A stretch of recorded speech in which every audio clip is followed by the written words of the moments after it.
Xin chào các bạn. Nhiều người cho rằng không học đại học, không bằng cấp thì sẽ khó kiếm được công việc có thu nhập cao. Tuy nhiên, thực tế vẫn có những công việc rất mau làm giàu, giúp bạn có cuộc sống sang chảnh nhưng không đòi hỏi bằng cấp. Mỗi tháng vẫn có thể kiếm 1 tỷ là rất bình thường. Tuy nhiên, đừng vội mơ mộng, bởi hầu hết các công việc này đều đối diện với cái chết mỗi ngày. Đây không phải là con đường chạy hoa hồng, mà là cuộc chơi của thần kinh thép, nơi một sai lầm nhỏ cũng đủ để bạn không có ngày về. Sau đây là 10 công việc mau giàu nhất thế giới, nhưng ít người dám làm. Các bạn hãy cùng Thế giới hôm nay khám phá xem liệu bạn có dám đánh đổi không?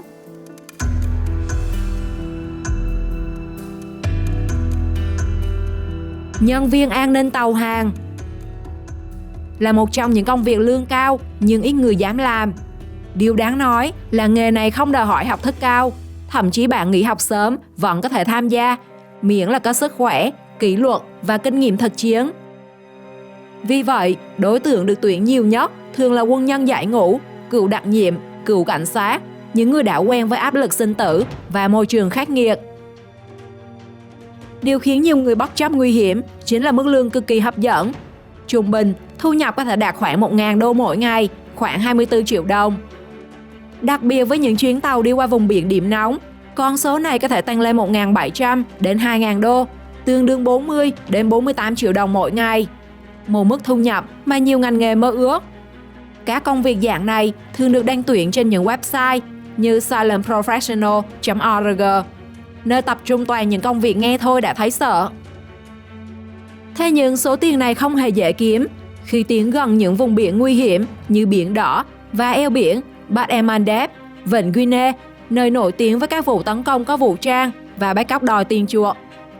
Và ám ảnh nhất đối với nhiều người vẫn là hành trình đi vào Vịnh Aden và dọc bờ biển Somalia, khu vực từng được xem là thủ phủ cướp biển của thế giới. Ở vùng biển này, chỉ một khoảnh khắc lơ là, những nhân viên an ninh tàu hàng cũng có thể trả giá bằng cả tính mạng.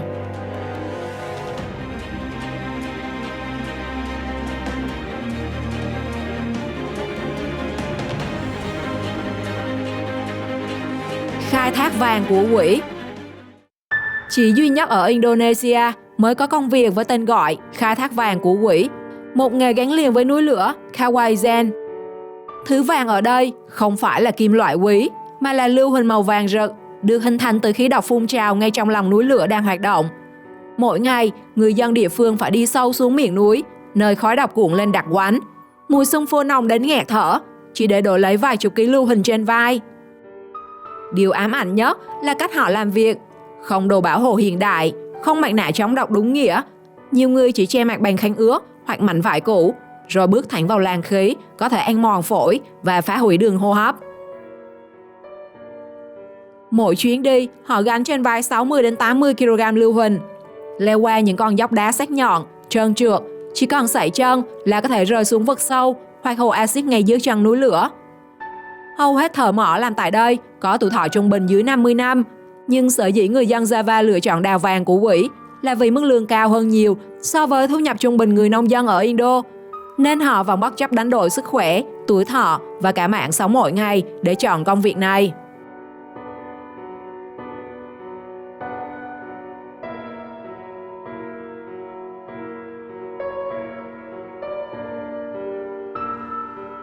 Lính đánh thuê. Có lẽ với nhiều người, lính đánh thuê chỉ tồn tại trên phim ảnh, những gã lực lượng, cơ bắp cuồn cuộn, bắn súng như siêu nhân và sống giữa khói lửa chiến tranh. Nhưng thực tế lạnh lùng hơn rất nhiều. Ngoài đời, có hàng loạt công ty quân sự tư nhân chuyên đào tạo và tuyển dụng lính đánh thuê, hoạt động theo nhóm, nhiệm vụ chuyên biệt, có tổ chức, kỷ luật và hợp đồng rõ ràng. Những cái tên từng khiến cả thế giới phải chú ý có thể kể đến như Wagner, G4S hay Unity Resources. Các công ty này hoạt động độc lập với chính phủ, sở hữu lực lượng vũ trang riêng, trang bị vũ khí và công nghệ hiện đại. Nhưng thứ đáng sợ nhất không phải là súng đạn, mà là quá trình huấn luyện. Không chỉ bắn súng, võ thuật, những người lính đánh thuê còn được huấn luyện cách chịu đựng áp lực tinh thần, phục kích, sinh tồn và sẵn sàng ra quyết định sống chết trong vài giây. Đổi lại, tiền lương cực kỳ cao. Với những nhiệm vụ nhẹ như canh giữ biên giới, bảo vệ mục tiêu quan trọng, thu nhập có thể lên tới 10.000 đô, khoảng 240 triệu đồng mỗi tháng. Nhưng nếu ra chiến trường, con số đó có thể nhảy vọt lên 30.000 đô, tương đương 720 triệu đồng mỗi tháng, thậm chí hơn. Nghe hấp dẫn, nhưng đó là mức giá cho việc đặt cược mạng sống lên bàn cân mỗi ngày. Và nếu điều tồi tệ nhất xảy ra, gia đình người lính sẽ nhận được khoản bảo hiểm đền bù khoảng 300.000 đến 1 triệu đô. Một con số lớn nhưng không gì bù đắp được sinh mạng.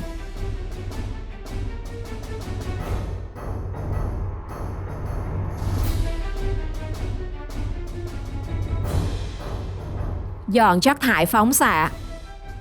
Dọn chất thải phóng xạ, một trong những nghề được xem là nguy hiểm bậc nhất thế giới, nơi con người phải trực tiếp đối mặt với thứ vô hình nhưng có khả năng giết chết bạn từ từ. Chất thải phóng xạ đến từ các nguồn như nhà máy điện hạt nhân, khu vực từng xảy ra tai nạn hạt nhân, phòng thí nghiệm, căn cứ quân sự, tàu ngầm hạt nhân, thậm chí cả bệnh viện sử dụng phóng xạ cho xạ trị và nghiên cứu. Thế nhưng mức lương của công việc này lại khiến nhiều người bất chấp nguy hiểm. Thu nhập bình quân dao động khoảng 120.000 đến 250.000 đô mỗi năm, từ 2,8 đến 6 tỷ đồng. Và với những khu vực cực độc, con số có thể lên tới 300.000 đô, tương đương 7,2 tỷ một năm. Không khó hiểu khi Nhật Bản là quốc gia cần nguồn nhân lực này nhiều nhất, đặc biệt sau thảm họa hạt nhân Fukushima, nơi lượng rác thải phóng xạ khổng lồ vẫn là cơn ác mộng chưa có hồi kết.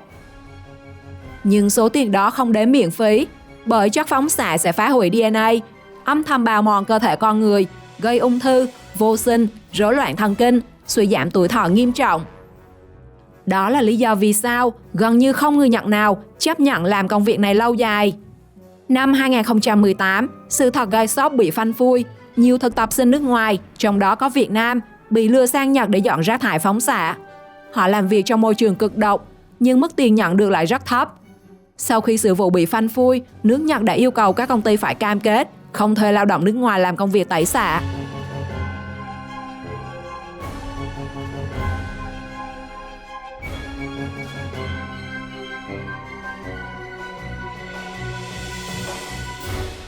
Khai thác muối trên sa mạc. Khi nhắc đến muối, nhiều người nghĩ ngay đến biển xanh và gió mạnh, nhưng sự thật lại khắc nghiệt hơn rất nhiều. Ở Ấn Độ, người ta khai thác muối ngay giữa sa mạc khô cằn bậc nhất thế giới. Nơi nhìn đâu cũng chỉ thấy cát, nắng và hơi nóng hầm hập. Đây là những cánh đồng muối nằm sâu trong sa mạc Lidoran of Kutch, nơi nhiệt độ trung bình đã lên tới 34 độ C, và những ngày cao điểm 48 đến 50 độ C là chuyện hoàn toàn bình thường. Giữa cái nắng như thiêu như đốt, người lao động phải lội chân trần trên nền muối trắng xóa, phản chiếu ánh mặt trời khiến mắt và da bị đốt cháy từng giờ. Không máy móc hiện đại, không bóng râm che nắng, họ dùng sức người để cào, gom, xúc từng lớp muối, làm việc liên tục từ sáng sớm đến chiều muộn. Chỉ cần đứng lâu một chút, cơ thể có thể mất nước nghiêm trọng, choáng nhiệt, kiệt sức. Sa mạc vốn đã khắc nghiệt, nhưng khi kết hợp với muối và nắng gắt, nó trở thành môi trường tra tấn đúng nghĩa.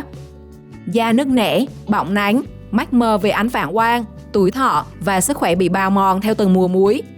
Dù vậy, nhiều người vẫn bám trụ với công việc này, bởi nguồn thu nhập có thể giúp gia đình sống thoải mái hơn so với nhiều công việc khác ở Ấn Độ.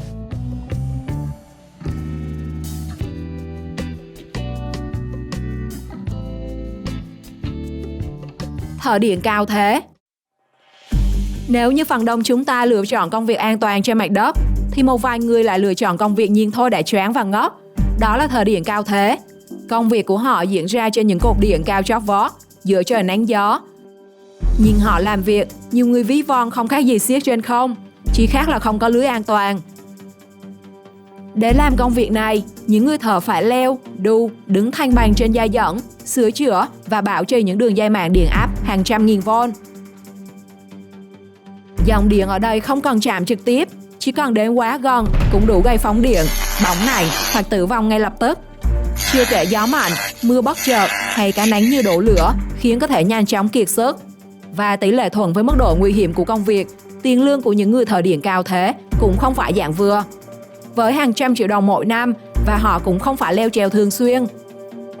Nếu bạn là người không sợ độ cao, bạn có thể thử làm công việc này, vì mức lương có thể giúp bạn mau giàu so với nhiều công việc khác.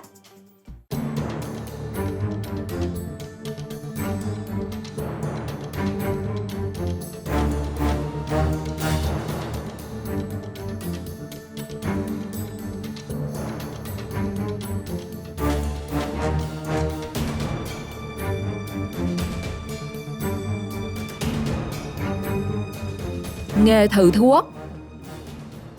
Ở Việt Nam, nhiều người từng thấy thông báo tuyển tình nguyện viên thử thuốc trên báo chí hay bệnh viện.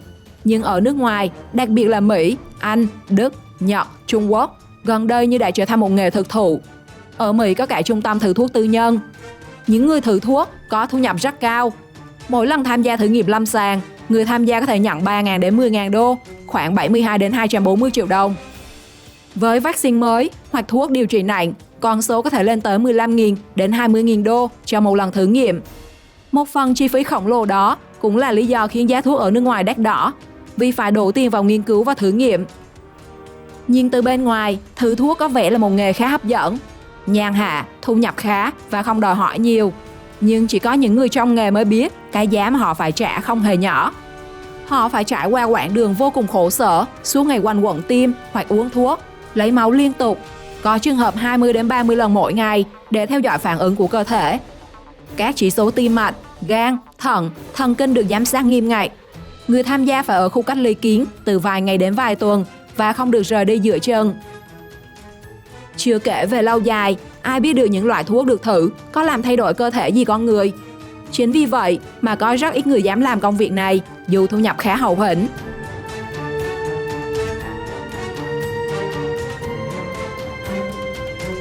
Thợ lạnh kiểm tra và sửa chân vịt.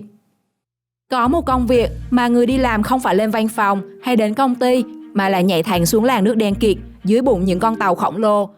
Công việc chính chỉ gói gọn trong một từ, lạnh và lạnh. Đó chính là thợ lạnh kiểm tra và sửa chữa chân vịt. Để làm việc này, bạn chẳng cần có bằng cấp chuyên môn gì cả, mà chỉ lạnh để kiểm tra, gỡ từng sợi dây, tấm lưới hay đóng rác đang quấn chặt quanh chân vịt nặng hàng chục tấn. Nghe thì đơn giản, nhưng thực tế bạn phải làm việc trong môi trường gần như mù hoàn toàn. Nước lạnh, áp lực lớn, xung quanh chỉ có tiếng kim loại và dòng nước xoáy. Chỉ một sơ suất nhỏ hoặc một trục trặc kỹ thuật bất ngờ, chân vịt có thể chuyển động và khi đó mọi thứ kết thúc trong vài giây. Chính vì độ nguy hiểm này, mức thu nhập của các thợ lặn rơi vào khoảng 90.000 đô, hơn 2,1 tỷ mỗi năm. Có bạn nào dám làm công việc này? Comment cho mình biết nhé!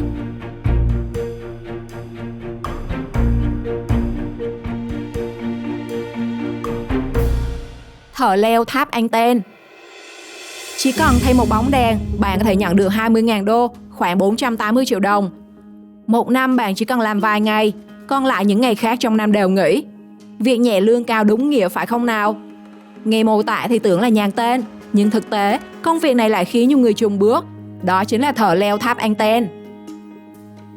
Công việc bạn phải làm là leo tháp anten có độ cao vài trăm mét để thay một bóng đèn, hay kiểm tra thiết bị trên đỉnh tháp. Nghe đơn giản, nhưng đổi lại là mức lương lên tới khoảng 3 tỷ đồng mỗi năm, con số khiến ai cũng phải giật mình. Tuy nhiên, mức lương khủng này thực ra là trả cho những khoảnh khắc mà người thợ phải đối mặt với rủi ro thật sự khi treo mình giữa không trung. Đứng trên những thanh sắt mỏng manh, xung quanh chỉ có gió mạnh và khoảng không hun hút. Ở độ cao đó, gió có thể đổi hướng bất ngờ, nhiệt độ thấp, cơ thể mất thăng bằng chỉ trong tích tắc. Công việc này không dành cho người sợ độ cao, càng không dành cho những ai yếu tâm lý.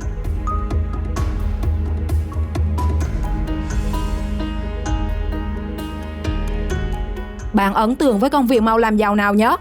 Nếu được, bạn muốn làm công việc nào? Comment câu trả lời cho mình biết trong phần bình luận nhé. Xin chào và hẹn gặp lại!